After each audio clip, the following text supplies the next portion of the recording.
Magandang umaga mga kahuan, narito na ang ulat sa panahon today. Ang low pressure area nasa West Philippine Sea ay tuloy na pong nalugsaw. Northeasterly surface wind flow o yung hangin na bumula sa hilagang silangan ay nakakaapekto sa extreme northern Luzon.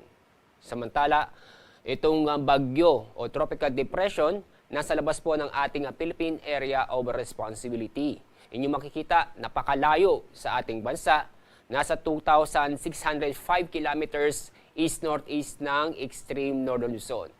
Malabo itong pumasok sa ating Philippine Area of Responsibility.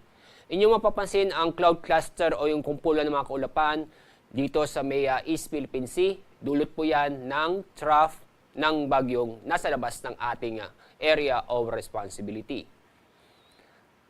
At sa ating lagay na panahon ngayong araw, maganda at maliwalas ang panahon ng ating maranasan kung saan ay bahagyang maulap hanggang sa maulap ang kalangitan, hindi lamang dito sa Luzon, gayon din po sa Visayas at sa Mindanao.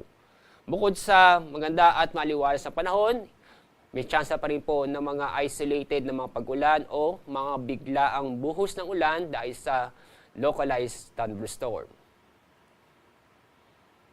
At dahil po sa banayad hanggang sa katamtaman ng ating mga pag-alon sa buong kapuluan, kaya wala po tayong gale warning ngayong araw.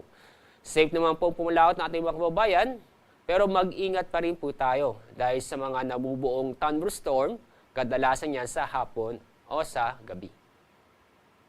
Ang araw pong sisikat sa ganapong 5:47 ng umaga. Ang araw lulubog sa ganap na 5:40 ng hapon.